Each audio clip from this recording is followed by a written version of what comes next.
Type one settling और discrete settling. तो पहले समझ जाते कि टाइप वन सेटलिंग और डिस्क्रीट सेटलिंग क्या होता है।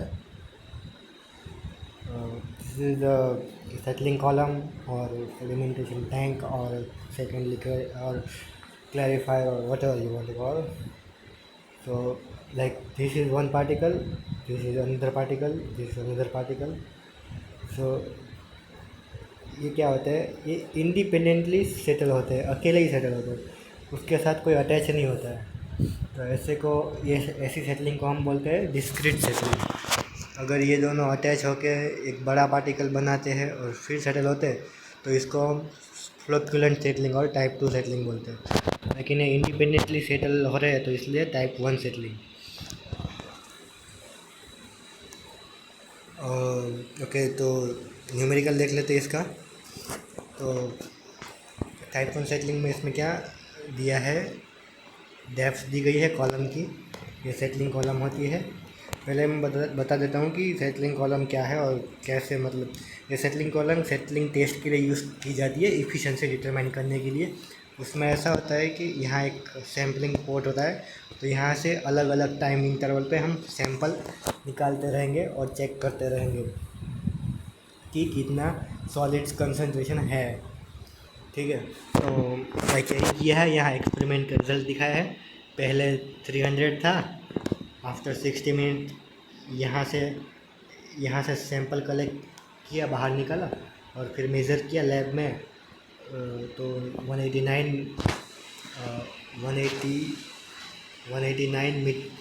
मिलीग्राम पर लीटर इतना कंसंट्रेशन आया। फिर 80 मिनट के बाद 180 आया, 100 मिनट के बाद 168 आया। तो ऐसे कंसंट्रेशन मिलती गई ये सैम्पलिंग सेटलिंग कॉलम के थ्रू। ओके, तो ये टेबल का एक्सप्लेनेशन। अब ये क्या दिया है, लोडिंग रेट दिया है 25 मीटर पर डे। तो 25 पर मीटर डे लोडिंग रेट दिया गया है, तो उसका क्या सिग्निफिकेंस है। तो 25 metre per day loading rate दिया है, ये सेटलिंग कॉलम है। ठीक है, अगर ओवरफ्लो रेट, मतलब यहाँ से ओवरफ्लो बाहर निकल रहा है, ठीक है, तो ये कितनी, मतलब लोडिंग रेट या फिर ओवरफ्लो रेट दोनों एक ही बात है। 25 मीटर पर डे इतना, मतलब वेलोसिटी से वो बाहर जा रहा है, मतलब यहाँ से यहाँ बाहर जा रहा है। ठीक है, तो अगर settling velocity 25 metre per day उससे कम होगी तो पार्टिकल है वो ऐसे ही बाहर चला जाएगा। लेकिन अगर ज़्यादा होगी तो वो सेटल होगा। 2.5 से ज़्यादा होगी, 25 से ज़्यादा होगी तो वो सेटल होगा। तो इसीलिए हम ये ओवरफ्लो रेट को सेटलिंग वेलोसिटी से इंटरचेंजेबली यूज़ करते हैं। तो ये 25 metre per day settling velocity या फिर ओवरफ्लो रेट या फिर loading rate, whatever you want to call. Next is, हाँ, हमें इफ़िशिएंसी डिटरमाइन करनी है ना। तो इफ़िशिएंसी हमें कैसे मिलेगी, तो इफ़िशिएंसी हमें ग्राफ से मिलेगी। लाइक क्योंकि हम डायरेक्टली इफ़िशिएंसी कैलकुलेट नहीं करते, क्योंकि कुछ पार्टिकल ऐसे होते हैं जिसकी वेलोसिटी 25 मीटर पर डे से कम होगी, फिर भी वो सेटल होंगे। वो कैसे सेटल होंगे,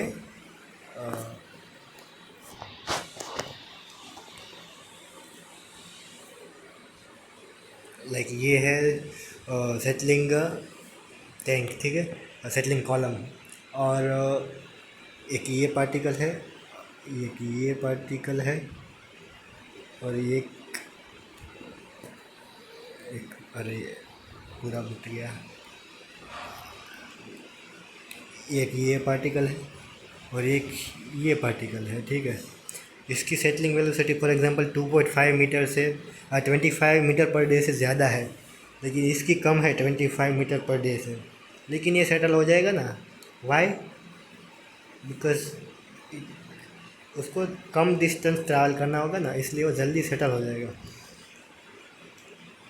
तो इस तरीके से 25 मीटर पर डे से कम वेलोसिटी वाले पार्टिकल भी सेटल होंगे, लेकिन यही पार्टिकल अगर यहाँ होगा तो वो सेटल नहीं होगा। तो 100 जो 25 मीटर पर डे वेलोसिटी है उससे ज़्यादा जिसकी वेलोसिटी होगी वो 100% कहीं भी होगा सेटल हो जाएगा, लेकिन जिसकी 25 मीटर पर डे से कम वेलोसिटी है वो पार्टिकल 100% रिमूव नहीं होंगे, लेकिन पार्शियल रिमूव होंगे, लाइक 10% 20% रिमूव हो जाएंगे। तो इसीलिए हमको ग्राफ प्लॉट करना पड़ेगा। विदाउट ग्राफ हम डिटरमाइन नहीं कर सकते इफ़िशेंसी। तो ग्राफ किसका होगा टाइप 1 सेटलिंग में? तो टाइप 1 सेटलिंग में ग्राफ होगा हमारा मास फ्रैक्शन रिमेनिंग। यहाँ मास फ्रैक्शन रिमेनिंग आएगा। मास फ्रैक्शन रिमेनिंग को एक्स के थ्रू डिनोट करते हैं, और इसके वर्सेस तुम्हारा सेटलिंग वेलोसिटी। ओके, तो ये ग्राफ बनेगा। तो ये ग्राफ के लिए हमको मास फ्रैक्शन रिमेनिंग और सेटलिंग वेलोसिटी दोनों निकालनी होगी। कैसे निकालेंगे? पहले सेटलिंग वेलोसिटी मतलब डिस्टेंस अपॉन टाइम। डिस्टेंस यानी तुम्हारे डेप्थ, क्योंकि डेप्थ में ही ट्रैवल कर रहा है वही डिस्टेंस होगा। डिस्टेंस क्या है तुम्हारा? 2 मीटर है। 2 मीटर वो कांस्टेंट है, 2 मीटर ही रहेगा। और टाइम वेरी करेगा, अलग टाइम है। और मास फ्रैक्शन डेल एक्स कैसे निकालोगे? मास फ्रैक्शन रिमेनिंग निकालना है ना, तो इनिशियल कितना था 300, तो 60 मिनट पे कितना बचा 189 डिवाइडेड बाय 300 इनिशियल। तो ऐसे हमको मास फ्रैक्शन मिल जाएगा 63% यानी 0.63 एट 60 मिनट बचा, मतलब 63% पार्टिकल बचे हैं। कब? At 60 minute. और तब कितनी? देखो यहाँ पे इक्वेशन दिया ही है सेटलिंग वेलोसिटी का। 2 यानी तुम्हारी जेड डेप्थ कितनी है 2 metre divided by T I मतलब टाइम। यहाँ आएगा 60 मिनट, यहाँ आएगा 60 मिनट, ये इसके लिए 80, इसके लिए 100। ओके, 2/100 या फिर 2/80, इस तरीके से हमको सेटलिंग वेलोसिटी मिलेगी। और फ्रैक्शन कैसे निकाले वो भी मैंने बताया, CI/C0। CI क्या होगा तुम्हारा 60 या 60 पे 80 पे 60 पे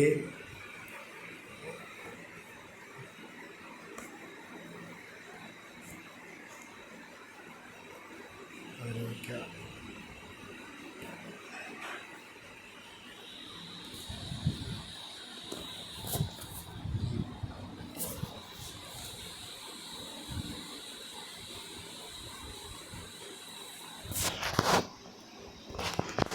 ठीक है, मतलब अलग कंसंट्रेशन मिलेगा। ठीक है, ये ओके, ये हो गया ये दोनों। अब क्या करेंगे हम? अब सिर्फ प्लॉट करना है, ये वैल्यू मिल जाएगी। उसके बाद प्लॉट करना है फ्रैक्शन रिमेनिंग। ये यहाँ पे फ्रैक्शन रिमेनिंग और यहाँ पे सेटलिंग वेलोसिटी। ठीक है, तो अब 25 मीटर पर डे तुम ये सब पॉइंट्स प्लॉट करेंगे तो फिर ऐसा कर्व मिलेगा। ये कर्व क्या रिप्रेजेंट करता है? ये सब है सारा यहाँ पे, ये मास फ्रैक्शन रिमेनिंग है, और इसके ऊपर का ये जो है सब ये रिमूवल है। ठीक है, तो हमको रिमूवल में इंटरेस्ट है क्योंकि हमें एफिशिएंसी डिटरमाइन करनी है, तो रिमूवल में ही इंटरेस्ट है। तो ये कितना है 54, यहाँ है 54। तो 54% ये लाइन हमने कैसे खींची? तो हमारा 25 मीटर पर डे गिवन था लोडिंग रेट, तो 1.74 आ जाएगा। तो वहाँ से लाइन खींच दी उस तरीके से। हाँ, एक और चीज़ मैं बताना भूल गया यहाँ पे कि ये सारी जो वैल्यूज़ है ये क्या इंडिकेट करती है। ये 3.3, 2.52 ये इंडिकेट करती है कि ये 63% पोर्शन जो तुम्हारा बच गया है वाटर में। तो वो जो 63% पोर्शन बच गया है तो वो सारे पार्टिकल्स हो गए, उसकी सेटलिंग वेलोसिटी 3.3 से कम होगी, इसीलिए वो लोग बच गए। जिनकी 3.3 से ज़्यादा होंगी वो लोग तो सेटल हो गए होंगे, रिमूव हो गए होंगे। सेम वे यहाँ 60% बच गया है तो 60% की वेलोसिटी 2.5 से कम होगी। ठीक है, तो ये इंडिकेट करता है। तो उसी तरीके से हमारा सेटलिंग वेलोसिटी क्रिटिकल मतलब वो कितना है, लोडिंग रेट 1.74 सेंटीमीटर पर सेकंड। तो 1.74 से जिनकी सेटलिंग वेलोसिटी ज़्यादा होंगी वो तो सब सेटल हो जाएंगे, लेकिन कम होगी वो भी कुछ कुछ सेटल होंगे। ओके, तो यही है इसमें। ये जो 1.74 है ये पूरा रीजन है, ये कम है वेलोसिटी। देखो यहाँ कम है ना, 1.74 से कम। ज़्यादा है उसका हम कुछ कंसिडर नहीं कर रहे। वाई? बिकॉज 1.74 से ज़्यादा होगा वो तो 100% रिमूवल हो रहा है ना, लेकिन 1.74 से कम होगी उसका 1.74 से कम होगी ये रीजन में ये रिमूव नहीं हो रहा है, लेकिन ये तो रिमूव हो रहा है। तो यही हमें कैलकुलेट करना है। तो ये हम कैलकुलेट कैसे करेंगे, तो ये पहले कर्व ड्रॉ कर लिया, उसके बाद यहाँ 1.74 से लाइन खींच दी और फिर यहाँ पे करस्पॉन्ड हॉरिजॉन्टल लाइन खींच दी। अब क्या करेंगे, अब हमें ये पूरा रीजन हमें चाहिए। ये तो कोई इंटीग्रेशन फंक्शन है नहीं तो हम इंटीग्रेशन यूज़ नहीं कर सकते। तो हम क्या करेंगे, हम ये जो पूरा एरिया है इतना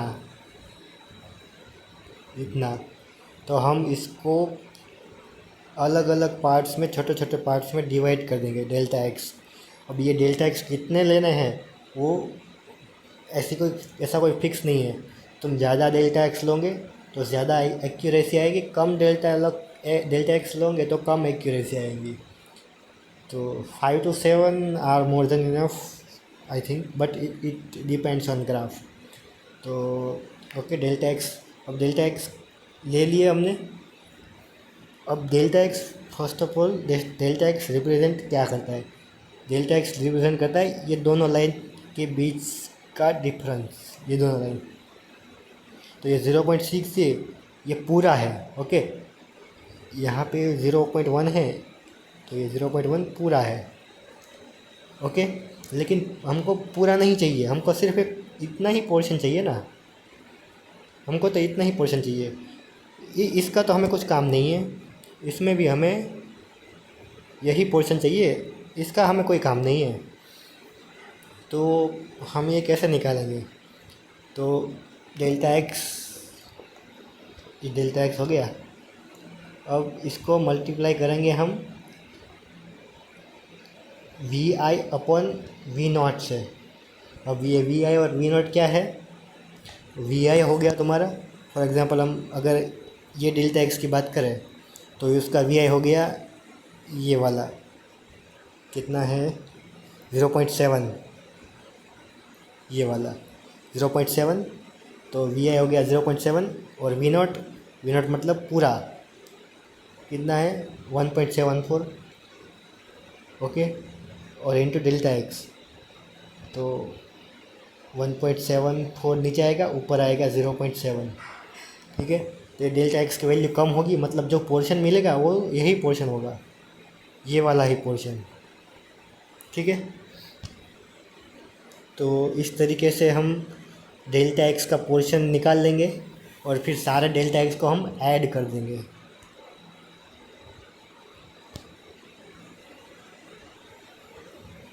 और यहाँ पे 54% रिमेनिंग है, तो 46% और 100% रिमूवल है, तो हम 46% डायरेक्ट लिख देंगे। ये देखो यहाँ पे 46% डायरेक्ट लिख दिया, क्योंकि 46% रिमूव हो रहा है, 54% रिमेनिंग। यहाँ पे इनकी गलती है शायद, क्योंकि 1 माइनस 0.54 होना चाहिए, तभी 46 आएगा ना। ओके, तो ये, और अब इसका कैलकुलेशन तो मैंने समझाया, या इसमें कैसे किया है वो भी बता देता हूँ। इसमें क्या किया है कि डेल्टा एक्स ले लिया सबके, इनको वी आई से मल्टीप्लाई कर दिया।